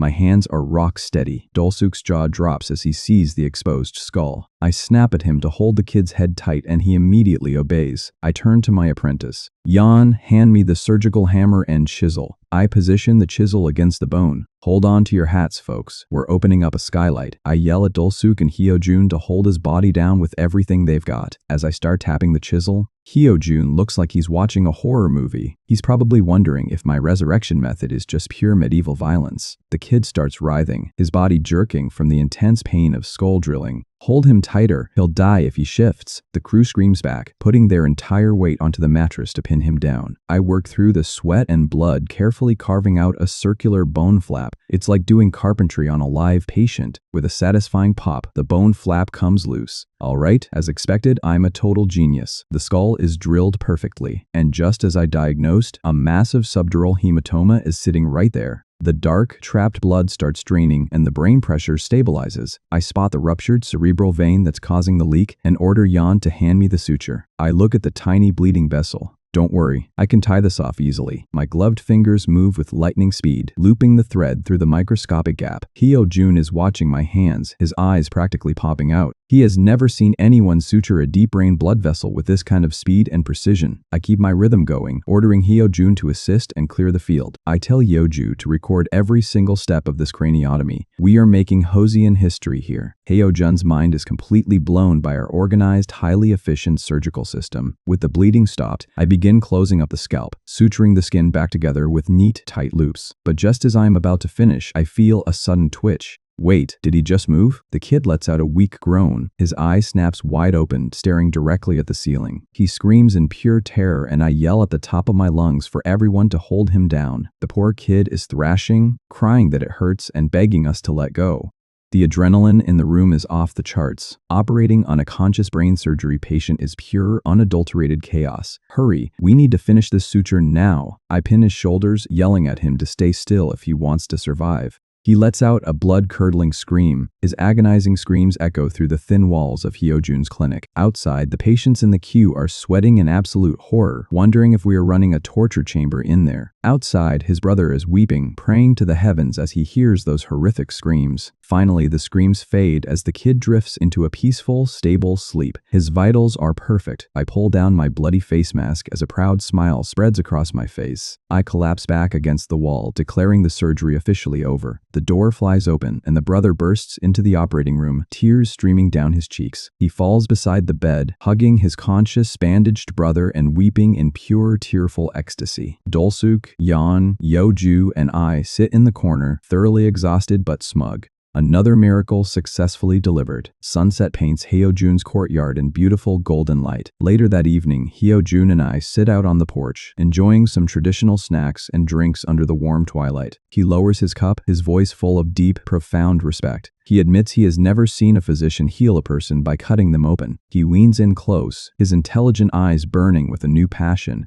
"Could you teach me your medical techniques?" I smirk, taking a slow sip. "Oh? Most people would think my methods are absurd, but you recognize that it is the right treatment?" I look at him. "It's not hard, but I have one condition." He blinks. Adjusting his traditional scholar's hat, I point a finger at him. "I'll teach you everything I know about surgery, but in return, you must teach me about Hosian's medicinal herbs." He sighs because that's his specialty. He smiles, introducing himself formally for the first time as Hyojun. I clink my cup against his with a proud grin, looking forward to working with him. I drink under the warm starlight, smirking. Finally, a peaceful night in Hyojun's clinic. Time to get some proper, uninterrupted sleep. As I lay there, I couldn't help but smile. I was actually about to study traditional medicine from the literal father of Korean medicine. Back in my high school days, the K-drama about Hyojun made Oriental medicine schools incredibly popular. Even his encyclopedia, the Donggwabogam, was registered with UNESCO. The man is a walking historical monument, and now that legendary figure is going to be my personal tutor. This is honestly so exciting that I fell right back asleep, snoring like a chainsaw, until a sudden, violent shaking threatened to rattle my brain right out of my skull. I blinked my eyes open, only to see Hyojun looming over my bed like a sleep paralysis demon. I rubbed my face, groaning. "Master Hyojun, why are you up so early? Is something burning?" He glared at me, completely unimpressed. "What do you mean early? Do you even know what time it is? It is past 3 in the morning. Class starts now." "Yes, you heard that right. 3 a.m. I stared at him in absolute deadpan silence. At 3 in the morning, civilized humans are supposed to be sleeping, not studying, but there was no arguing with a legend. Outside, the moon was still high and the stars were mocking my suffering. He dragged me into the yard, lecturing me about how a physician must keep their own body in peak physical condition first. Then he raised his arms and told me to copy his movements. Great morning gymnastics at dawn. I let out a massive yawn. Even during my mandatory military service, they didn't make us do cardio at 3 a.m. I was about to ask if we could just skip to the herb memorization, when he suddenly launched himself forward and did a physics-defying high kick. "Wait, is that Taekyon?" He barked at me to keep up, warning me that he won't teach me a single herb if I slacked off. So there we were, dancing around the courtyard under the sunrise, yelling traditional training chants. But my modern, out-of-shape body immediately hit its limit. I collapsed onto the dirt in a heap of sweat, crying that I couldn't take another step. He smiled kindly, telling me I did well for my first day. Little did he know, I was about to pass out. But before I could even catch my breath, he slammed a massive, heavy sack of books right next to my head. I stared at the mountain of papers, scratching my cheek in pure disbelief. "What is this?" He smugly informed me that those were herb books, and I had exactly 10 days to memorize every single page. I leaped to my feet, screaming that 10 days was completely ridiculous. He just flashed a smug, knowing grin, saying he was sure a genius like me could handle it. Then he strolled off to treat his patients, leaving me standing there like a complete idiot. I clutched my head, muttering that I was in deep trouble while his disciple looked at me with immense pity. The disciple sighed, telling me Hyojun personally gathered all those herbs in the mountains without resting. I listened quietly as he explained that Hyojun is always sincere about medicine. When he teaches someone, he takes full responsibility. Hearing that, I felt a sudden wave of respect. He told me to trust his guidance. It will definitely help me. I narrowed my eyes. Sincerity, huh?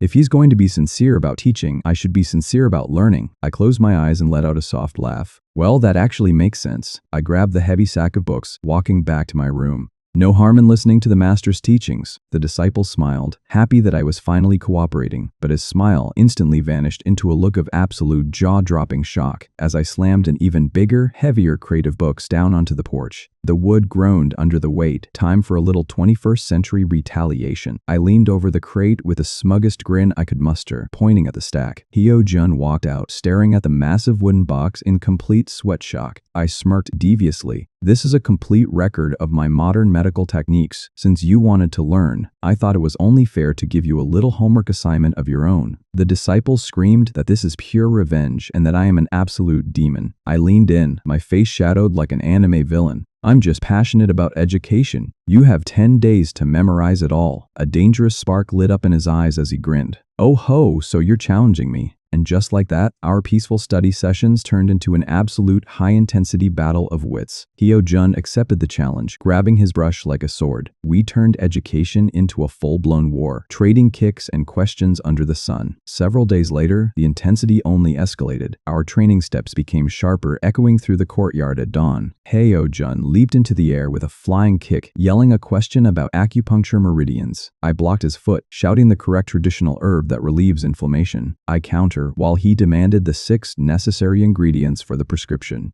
I named them all. He blocked. Then I asked about the types of blood vessels. He started yelling arteries and veins. I asked about the bones of the arm. He roared radius and ulna at the top of his lungs. Our hands clashed in midair with a powerful shockwave, neither of us willing to back down. Eventually, our stamina flatlined, panting and laughing like idiots. We bowed deeply in mutual respect. This was a true doctor's bond. The morning sun rose over the mountains, painting Suwon in a beautiful, peaceful glow. But our peaceful moment was shattered by a panic commotion near the cow pen. A woman was weeping hysterically, desperately shaking her collapsed husband. I ran over and knelt beside him. His face was covered in severe, red swollen spots and pustules. He weakly groaned for a doctor. "Oh great, morning training is over. We've got an outbreak on our hands." Back in Hyo-jun's clinic, we were supposed to be having a peaceful, intellectual exchange of medical theory, but explaining modern surgical concepts to a 17th century legend was proving to be a massive headache. The concept of sleep anesthesia was completely alien to traditional Eastern medicine, leaving Hyo-jun totally stumped. He looked at me blankly, asking if I was talking about some herbal sleeping draft to knock patients out. I nodded. In surgery, if a patient wakes up or flinches while you're cutting, it is a literal disaster. We got lucky with the craniotomy last time, but we can't keep relying on raw physical restraint and luck. Without deep, controlled anesthesia, the sheer shock of pain could cause sudden cardiac arrest on the table. Hyo-jun fell silent, deeply contemplating the massive limitation of traditional medical methods. He rubbed his beard, muttering that there might actually be a historical herbal formula that does exactly that. I leaned forward. If we can formulate a proper, safe anesthetic in this era, it'll change everything. But before we could even draft a research plan, frantic footsteps shattered the quiet courtyard, and Dolsuk burst through the sliding doors, looking like his soul had briefly left his body. He pointed frantically outside, screaming at the top of his lungs about a sudden outbreak. I bolted out of my chair, my medical bag clutched tightly in my hand. My chest tightened as I saw the horrifying scene unfolding in the clinic yard. Dozens of villagers were collapsing onto the dirt, coughing and vomiting in excruciating pain. A weeping woman was holding her unconscious husband, whose face was already covered in angry red spots. We knelt beside them. Dolsuk looked at me, sweating profusely as he waited for my diagnosis. I leaned in closer to inspect the pustules, and a cold sweat broke out on my neck. Dolsuk asked what was wrong, his voice trembling as he hovered over the patient. I suddenly bolted backward, aggressively shoving Dolsuk away. "Don't come any closer. Back off, now. This is highly airborne. If you breathe in his exhaled breath, you are a goner." Dolsuk stared at me in absolute wide-eyed terror. This wasn't a standard manageable fever. Those distinct fluid-filled red bumps. It was smallpox, the literal king of plagues. Even Dolsuk knew what that meant. In this era, smallpox is a fast pass to the grave. The virus is ruthlessly aggressive, spreading like wildfire through dense populations. Once the yellow pus covers the face, the patient's internal organs quickly start shutting down. History records a 30% mortality rate in this era. And with the hemorrhagic strain, it is 100% lethal. I whipped around screaming, "Quarantine, Dolsuk, did you touch any of them?" He shook his head frantically, swearing he kept his distance. "Good, keep it that way." Hyo-jun's assistants immediately sprang into action, directing the panicked villagers into separate isolation wards. I ripped open my medical bag and threw surgical face masks and gloves at Yon and Dolsuk. "Wear these before you go in." Seeing how many symptomatic patients have already appeared, the virus has likely spread through the entire village. We had to take control of Suwon immediately. "Dolsuk, notify my father and the provincial governor. We need a military lockdown. If we don't seal this village right now, the epidemic will spread and turn this entire province into a mass grave." Yan pulled on her face mask, her eyes filled with determination as she nodded. "Yes." My gloved hands tensed. We were completely on our own here. Dolsuk and I carefully lifted the collapsed patients, carrying them into the quarantine ward. Dolsuk yelled at me through his mask, terrified that I was putting myself in direct danger of contracting the plague. But as a physician, I can't just ignore dying patients. And besides, I was vaccinated back in the 21st century. My childhood shots are basically a super soldier serum against this thing. But the rest of Hoshian didn't have that luxury. If we don't find a cure, they are all doomed. I sat by the bedside of the first patient, the sheer weight of the situation crushing down on me. The patient was groaning in excruciating pain, his fever spiking out of control. His throat was so swollen and sore that he couldn't even take herbal medicine. There was no hope like this, and the bigger problem was that we were going to get a massive influx of patients in the coming days. I sat alone in the dim room staring at my gloved hands. Was there really nothing I could do? Suddenly, a soft sliding sound broke my thoughts, making me look up. A warm tray was placed before me, containing a fresh herbal brew of Xinfang Kuoming Yin and Jizania to soothe the patient's mouth. Heyo Jun stood outside, offering a comforting nod through his protective mask. I stared at the tray. It was amazing. Heyo Jun had brought the exact medicinal herbs I needed without me even asking. It was frustrating. If only Hyo Jun and his assistants had gotten the vaccine, they could have helped so much more. Wait, vaccine? A literal bolt of lightning struck my brain. Edward Jenner's cowpox method. Why didn't I think of it before? I kicked the sliding door open, screaming for Hyo Jun at the top of my lungs. We need to find cows, specifically sick cows with active udder inflammation. The sun was setting as we began our frantic search through every barn in Suwon. I checked every single cow pen, my eyes scanning their hides under the dim sunset light. Hyo Jun followed close behind, looking utterly bewildered as I inspected the local livestock. We ran from farm to farm, racing against the ticking clock of the epidemic. Suddenly, I spotted something unusual in the corner of a dark pen. I whipped around, my heart hammering against my ribs. There she was, a sick cow with distinct cowpox pustules covering her udder. I grinned under my face mask. As expected, my medical history knowledge came in clutch. Every cloud has a silver lining. Time to perform some 18th century medical wizardry. As the dawn broke over the mountains, we prepared our materials. We secured the cow in the yard, Dolsuk and Heyo Jun watching me in complete suspense. I pulled out a sterile syringe from my magic bag, adjusting the needle. With a steady hand, I drew the yellow pus-filled fluid straight from the cow's udder. Heyo Jun stared at the syringe, his eyes wide with absolute horrified shock. I turned to the terrified assistants. All right, line up. Everyone is getting a shot. I held up the syringe triumphantly. Behold, the variole vaccine. This cowpus is going to save all your lives. Hyo Jun, Dolsuk, and the assistants could only stare at me in absolute, sweat-dripping disbelief.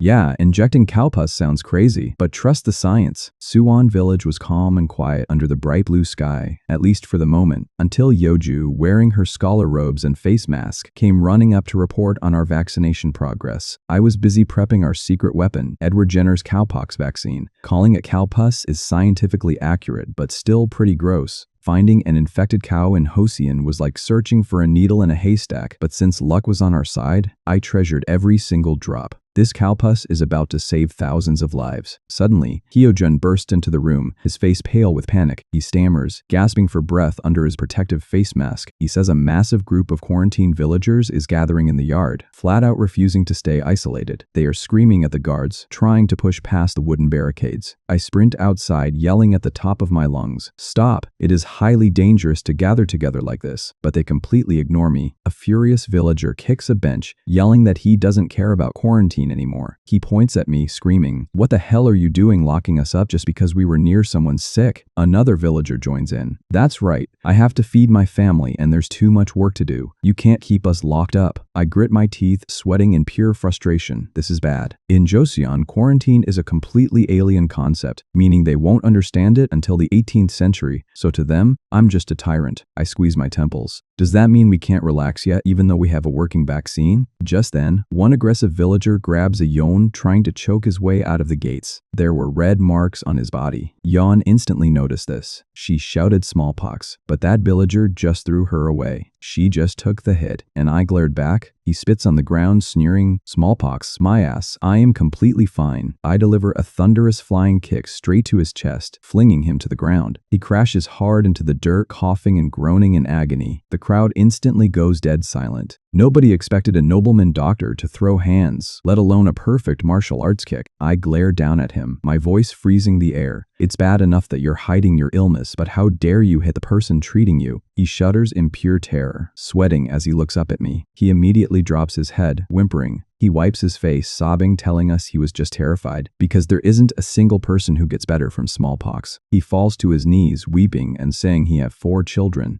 If he die like this, they'll starve. My anger melts into a heavy, bitter sigh. They aren't evil, they're just desperate, terrified parents. Suddenly, a loud, booming voice shatters the heavy atmosphere, calling my name. I turn around as a group of armed soldiers approaches with heavy, rhythmic steps. The provincial governor of Suwon walks in, flashing a bright, confident grin. I lower my head in respect. Sir Provincial Governor, the blue sky of Suwon is beautiful, but our conversation is about to get highly stressful. We head inside, and the governor sighs, placing a hand on his lap. He comments that moving the hearts of the commoners is no easy task, but he has brought enough guards to secure the quarantine. Then he smirks under his mask, claiming he has a sure way to persuade the terrified villagers. I raise an eyebrow, highly suspicious. A sure way? He leans forward, his eyes twinkling with absolute confidence, and drops the ultimate bombshell. A sacrificial rite. Behind him, a young shaman with bright red rouge cheeks is waving her paper fan, telling us that he will relieve the smallpox god's anger in one go. My brain flatlines. We cannot gather people together. A superstitious ritual is not going to solve a viral epidemic. But he just ignores me, turning his back. He looks over his shoulder, his eyes cold and pragmatic. He told me, look over there. I look outside and the commoners are already talking happily. Once the rite is held, the god's anger will be relieved. Our governor is so considerate. A massive, lavish altar is already being set up with fruit piles and paintings. The governor explains that the people are too afraid of the smallpox god to listen to science. He will hold the rite tomorrow. Even if the contagion is dangerous, if I just endure it once, the people will listen to me. I scream in absolute panic. We can't. Gathering a crowd will spread the virus like wildfire. All our quarantine progress will be ruined. The governor's gaze turns ice cold, clenching his jaw as if warning me to stop questioning his authority. I freeze, a cold sweat breaking on my neck. The man is stubborn and he hates changing his decisions. He chuckles dryly. Even if we get smallpox, why should we worry when we have you here to cure us? My jaw tightens. He is literally gambling the lives of his citizens just to save his political pride. I hold my chin, my mind spinning. If things continue like this, the entire province is going to turn into a mass grave. But then, a realization hits me. If I can't beat them, I'll have to play their game. I burst into a loud, theatrical laugh, throwing my arms wide. As expected, you are so thoughtful, Governor. Let's make the ritual even bigger. All or nothing. He thinks I've officially lost my mind. I walk up to the shaman. We can't offend the god of smallpox, right? If we do a half-hearted job, he'll just get angrier. We must make it grand. The shaman narrows her eyes, looking highly suspicious but intrigued. I slam my fist down, so instead of holding the ritual right now, let's hold it when the 15 patients I'm treating are fully cured. I explain that it takes exactly 14 days for smallpox to lose its contagiousness, so gathering after that period is completely safe. And if we vaccinate everyone before they gather, the smallpox will be over for good. The shaman's eyes light up. A bigger ritual means a much bigger payout. She rubs her fingers in the universal money gesture. That is a grand idea, but a larger offering costs more. Who is going to pay the extra shamanic fee? I looks at her like she's a greedy extortionist. The governor shifts his shifty gaze directly to me, clearly expecting his personal physician to solve his wallet crisis. I stare back, the realization of what he's doing hitting me.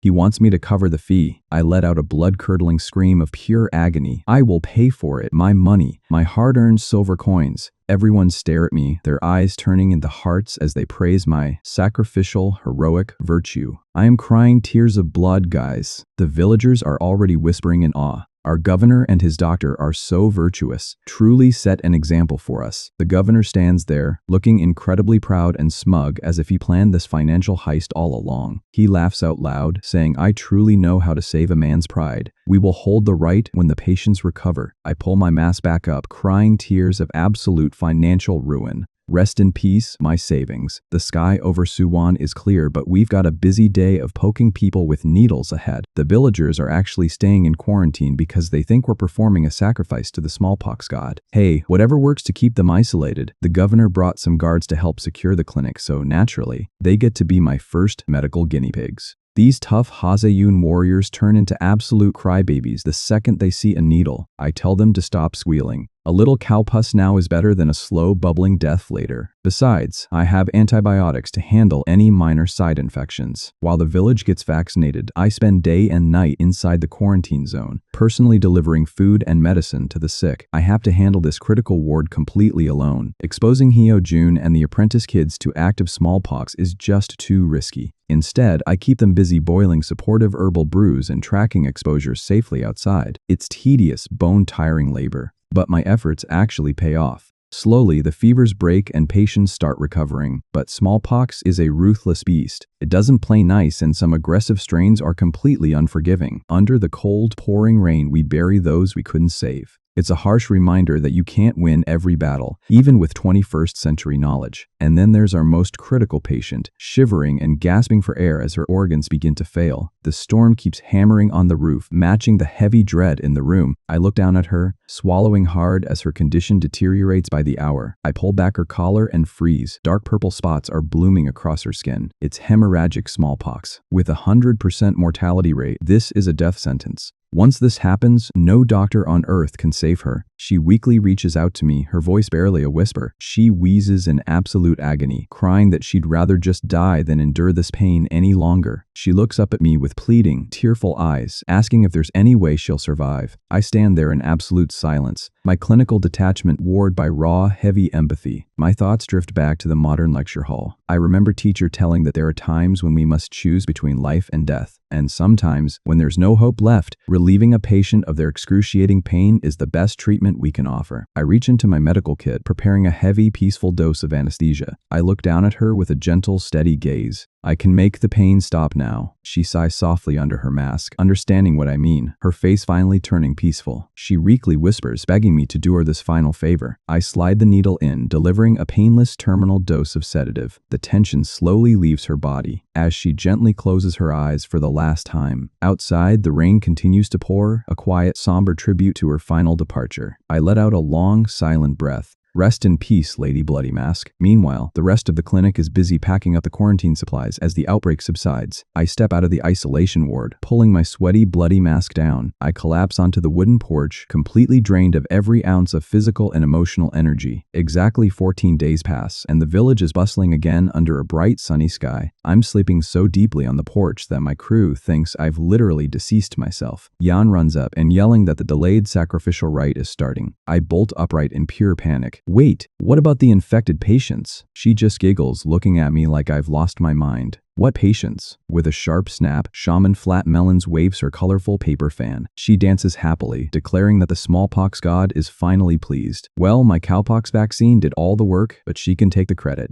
The villagers pray with sincere gratitude. To them, it's a double miracle of spirits and science. Hyo-jun leans in, muttering about how ridiculous the superstition is. I just smirk. Hey, as long as they stay vaccinated, I don't care who they think. Hyo-jun mentions he is leaving for Hanyang tomorrow to return to the royal clinic. Hanyang, I'll have to visit that place eventually. After all, Sun Shin-hyung is stationed there. Just as we are saying our goodbyes, I hear heavy, dignified footsteps approaching. The governor strolls in with a massive, satisfied grin on his face. I ask him what he's carrying, and he gestures to a heavy wooden chest. He opens it to reveal rolls of luxurious blue and red silk fabrics, a personal gift from him and the grateful patients. He claps my shoulder, praising me for single-handedly saving the entire village from a catastrophic epidemic. My professional composure completely evaporates as I mentally calculate how much these silks are worth. I'm basically Scrooge McDuck swimming in gold. Profit, but I quickly catch myself, wiping the greedy smirk off my face. I need to keep up my selfless, noble doctor image. I shake my head, looking solemn and modest. I look at my team. No, I didn't do this alone. Everyone were together. Dolsuk is practically sweating, completely amazed that I'm apparently turning down or ignoring such valuable wealth. But as I walk away, my expression genuinely drops. A heavy feeling settling in my chest. Dolsuk runs up to my side, looking worriedly at my somber face. I blink, pulled out of my thoughts. I offer him a quiet, reassuring smile. Of course I'm glad, Dulsuk. It's just, we lost 2 villagers during the outbreak, and even the sick cow that gave us the vaccine didn't make it, while everyone else is celebrating their return to normal life. As their doctor who stood by their deathbeds, I think I'm allowed to feel a little sad. The wind rustles the green leaves over the fresh grave. Hyo-jun stops, looking at me with absolute profound respect. The governor quietly whispers that we should pray for them together. I guess my sudden burst of humanity really touched him. My team stands behind me, bowing their heads in a silent, respectful tribute. We offer a simple plate of rice cakes and light some incense to ease their souls. As the incense smoke drifts into the clear blue sky, I take a deep breath. Suwon is finally safe. Well, that's all for today, and if you want the next part of the video, just comment next part, and yeah, don't forget to like, share, and subscribe.